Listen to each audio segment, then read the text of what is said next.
menjelaskan tentang technopreneurship di era digital dengan tema Era Society. Sebelumnya, kami akan memperkenalkan diri terlebih dahulu. Saya Silvana Rosika. Saya Stephanie Primasyah. Saya Taufik Rizky. Saya Wahyudi Mulana. Saya Ridwan Albi.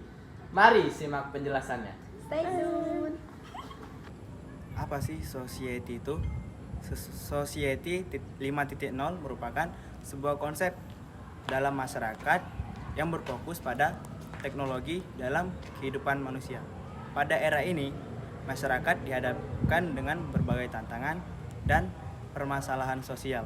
Memanfaatkan berbagai inovasi yang lahir di era revolusi industri 4.0 dengan tujuan utama adalah meningkatkan kualitas hidup. Society 5.0 merupakan lanjutan dari konsep pendahulunya, yaitu Society 4.0 yang lebih dikenal dengan revolusi industri 4.0. Revolusi industri 4.0 sendiri terbentuk dengan penggunaan teknologi digital dan sistem otomatisasi dalam dunia industri dan manufaktur.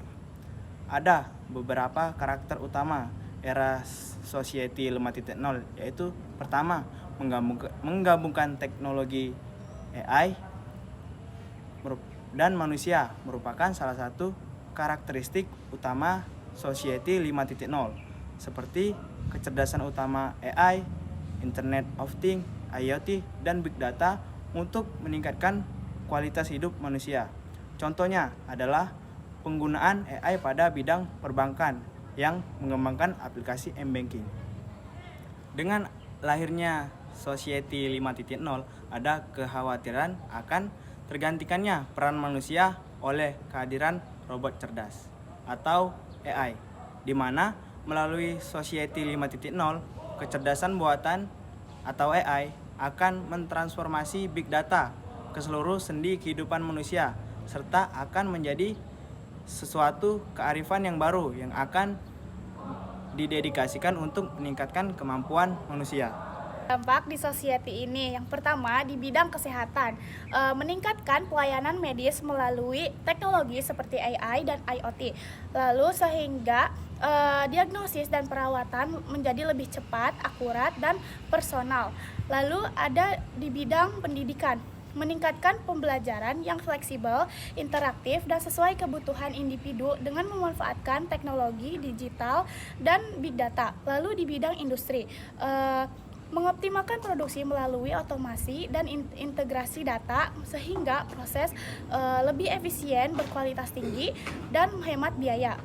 Lalu di bidang transportasi, menghadirkan kendaraan cerdas seperti kendaraan otonom, sistem transformasi cerdas, integrasi modal dalam satu platform, efisien waktu dan bahan bakar, serta penggunaan kendaraan listrik ramah lingkungan. Lalu di bidang energi, contohnya smart grid untuk distribusi efisien memanfaatkan energi terbarukan seperti surya, angin, dan biomasa. Penghematan lebih lewat IoT dan sensor pintar, serta kemandirian energi melalui produk listrik mandiri. Materi yang selanjutnya ialah Technopreneur muda di era 5.0.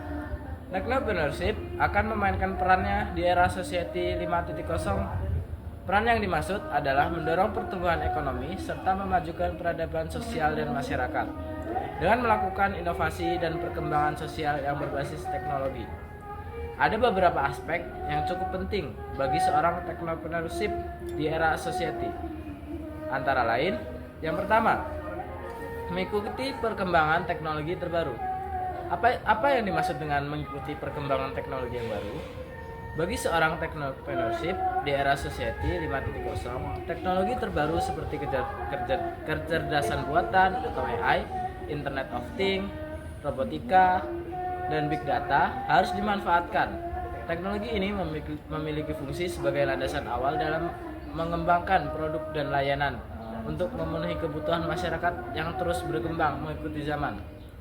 Yang kedua, menyiapkan solusi sosial. Sebagai seorang technopreneurship, tidak hanya berfokus pada keuntungan, akan tetapi di era society, seorang technopreneurship harus mengatasi permasalahan sosial dengan memanfaatkan teknologi untuk menciptakan solusi pada isu-isu yang berkembang seperti layanan kesehatan, pendidikan, pemberantasan kemiskinan, dan isu perubahan iklim, sehingga teknopreneurship berkontribusi dalam membangun masa depan yang lebih baik. Yang ketiga, kolaborasi dan disiplin. Teknopreneurship bekerjasama dengan berbagai instansi, baik pemerintah akademis, organisasi, komunitas, dengan tujuan untuk mendapatkan solusi ataupun kolaborasi. Kolaborasi dalam berinovasi untuk memecahkan permasalahan sosial. Untuk poin-poin selanjutnya akan dijelaskan oleh rekan saya. Baik, di sini saya akan melanjutkan pemateri dari rekan saya. Yang keempat, rancangan dan kebutuhan. Dalam desain produk dan layanan, seorang teknopreneurship di era Society 5.0 harus memprioritaskan kebutuhan dan pengalaman manusia. Dengan begitu, kemudahan dalam akses untuk mendapatkan solusi dari permasalahan kehidupan sosial, dengan memastikan manfaat teknologi dapat digunakan oleh semua kalangan masyarakat. Kemudian, yang kelima, kemampuan dalam beradaptasi.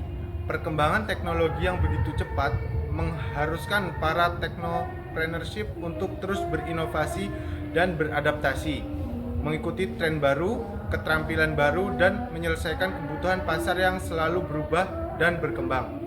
Kemudian yang keenam, pandangan global. Di era Society 5.0, seorang teknopreneurship harus melihat dari sudut pandang global dengan memanfaatkan relasi sehingga terjadi kolaborasi lintas batas dan mendapatkan pasar internasional. Saya akan menjelaskan peran teknopreneur dalam menghadapi Society 5.0.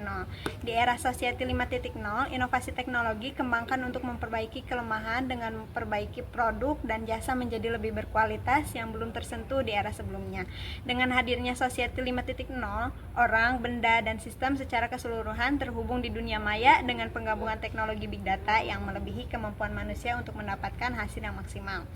Proses ini menciptakan nilai baru di kalangan industri, di mana di era Society semua menjadi bisa untuk terjadi. Di era Society 5.0, seorang pedagang dapat menjajalkan dagangannya tanpa harus berkeliling untuk berjualan.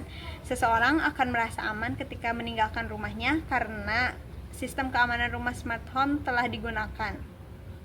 Inilah kemudahan yang ditawarkan oleh Society 5.0. Sebagaimana penjelasan pada bab sebelumnya, bagi entrepreneur, peran Society 5.0 sangat bergantung pada keberanian untuk memulai bisnis, mempunyai skill pada bidang digital, siap menerima risiko yang ada, memiliki kemampuan komunikasi yang baik, penggunaan teknologi terbaru, memiliki sumber daya manusia, inovasi pada produk, dan inovasi pada setiap proses. Kecepatan teknologi yang terus berkembang juga mengakibatkan perubahan pola kehidupan masyarakat, mengarahkan pada orientasi berbasis digital sehingga melahirkan profesi untuk pekerjaan baru seperti pengembangan web, content creator, pengembangan game, pengembangan aplikasi, big data analis, cyber forensik, blogger, cloud service, dan lain sebagainya. Terima kasih. 1, 2, 3. Itulah tadi pemaparan materi dari kelompok kami Dari judul Teknopreneurship di Era Digital dengan tema Era Society. Semoga bermanfaat. Sekian dan terima kasih. Wassalamualaikum warahmatullahi wabarakatuh. Dadah.